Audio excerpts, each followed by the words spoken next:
নমস্কার বন্ধুরা, ডোনাস কিচেনে সবাইকে স্বাগত। আজকে আমার রেসিপি ঝিঙে আলু পোস্ত। ঝিঙে আলু পোস্ত বাঙালিদের সবারই ঘরে ঘরে হয় এবং খেতে কিন্তু ভীষণই সুস্বাদু। আর এই ঝিঙে আলু পোস্ত বানাতে খুবই কম সময় লাগে, উপকরণও কম লাগে, কিন্তু খেতে হয় দুর্দান্ত। তাই এই রেসিপিটা কি করে আমি বানাচ্ছি সেটা আপনাদের সাথে শেয়ার করছি। আমি ঝিঙেগুলোকে এভাবে কেটে নিয়েছি, প্রথমে ছুলে নিয়েছি, তারপরে ঝিঙেগুলো কেটে ধুয়েও নিয়েছি, ছোট ছোট করে এরকমভাবে টুকরো করে কেটে নিয়েছি। সাথে নিয়েছি আমি একটা আলুটাকেও এভাবে চৌকো মতো কেটে নিয়েছি, ঝিঙের সাথে দেখতে যাতে ভালো হয় তাই দুটোকে এভাবে আমি কেটেছি। এবার আমি পোস্ত নিয়েছি, পোস্তটাকে আমি প্রথমে মিক্সিতে 1 মিনিট মতো ঘুরিয়ে নেব। পোস্ত যদি এরকমভাবে প্রথমে ঘুরিয়ে নেওয়া হয় তাহলে কিন্তু মিক্সিতেও পোস্তটা খুব ভালোভাবে বাটা হয়। এই যে এভাবে আমি প্রথমে 1 মিনিট ধরে ঘুরিয়ে নিয়েছি, তারপরে এরকম হয়েছে। এর মধ্যে আমি দিয়ে দিলাম সামান্য জল, তারপরে দিয়ে দিলাম একটা কাঁচা লঙ্কা, দিয়ে দিচ্ছি সামান্য লবণ। এবার দিয়ে আমি এটা বেটে নিয়েছি, দেখুন কত সুন্দর বাটা হয়েছে পোস্তটা। এবার প্যান বসিয়ে দিয়েছিলাম গ্যাসে, প্যানটা গরম হয়ে যাওয়ার পরে দিয়ে দিলাম সর্ষের তেল, দিয়ে দিচ্ছি এর মধ্যে কালো জিরে ফোড়ন, 1/2 চামচের মতো কালো জিরে দিয়ে দিয়েছি, আপনারা চাইলে 5 ফোড়নও দিতে পারেন। দিয়ে দিচ্ছি একটা লাল লঙ্কা, শুকনো লঙ্কা যদি আপনাদের থাকে আপনারা শুকনো লঙ্কা দেবেন, আমার কাছে ছিল না, আমি এই লাল লঙ্কাটা দিলাম। এবার যখন একটু লঙ্কা থেকে গন্ধ বেরোবে তখন আমি আলুগুলোকে দিয়ে দিচ্ছি। এবার আলুগুলোকে 2 মিনিটের মতো একটু হালকা করে ভেজে নেব।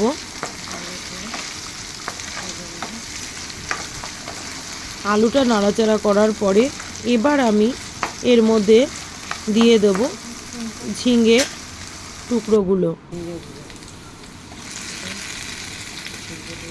ঝিঙেটা দিয়ে দিচ্ছি। এবার ঝিঙে আলু সব ভালো করে নেড়ে নিতে হবে। আমি কিন্তু এই ঝিঙে আলু পোস্ততে আমি হলুদ ব্যবহার করব না, আপনারা চাইলে আপনারা হলুদ দিতে পারেন। আমি সর্ষের তেলে রান্নাটা করছি, দেখুন হালকা হলুদ হয়ে গেছে। লবণ দিয়ে দিলাম স্বাদ মতো, পোস্ত বাটার সময় একটু লবণ দিয়েছিলাম, সেই জন্য লবণটা একটু বুঝে দিতে হবে। এবার আমি পোস্ত বাটাটাও দিয়ে দিলাম, দিয়ে এবার নেড়ে নিচ্ছি।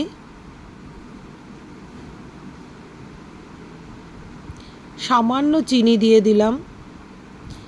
ঝিঙে কিছু কিছু সবজিতে সামান্য চিনি দিলে নিরামিষ সবজি খুবই ভালো হয় খেতে। তারপরে ঢেকে দিয়েছিলাম আমি 5 মিনিটের মতো, দেখুন ঝিঙে থেকে কতটা জল বেরিয়ে গেছে। লবণ দিয়ে ঢেকে দিয়েছিলাম। এই ঝিঙের জল থেকেই আলুটা কিন্তু সেদ্ধ হয়ে গেছে, আলাদা করে কোনো জল দেওয়ার প্রয়োজন নেই। এবার আমি 2টো কাঁচা লঙ্কা দিয়ে দিচ্ছি, গন্ধটা খুব ভালো আসবে। একবার চেক করে নিতে হবে আলুগুলো সেদ্ধ হয়ে গেছে কিনা। আমার আলুটা সেদ্ধ হয়ে গেছিলো। এবার নামানোর আগে আমি কাঁচা সর্ষের তেল দিয়ে দিয়েছি, তারপরে আমি নামিয়ে নিচ্ছি। দেখুন কত সুন্দর লাগছে। এটা যেমন কম উপকরণ লাগে আর খুব তাড়াতাড়ি হয়েও যায়।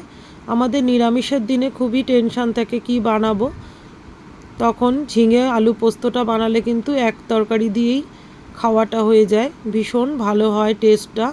আমার রেসিপিটা কেমন লাগলো আপনারা জানাবেন। সবাই ভালো থাকবেন, সুস্থ থাকবেন। আসবো কোনো পরের রেসিপি নিয়ে। ধন্যবাদ।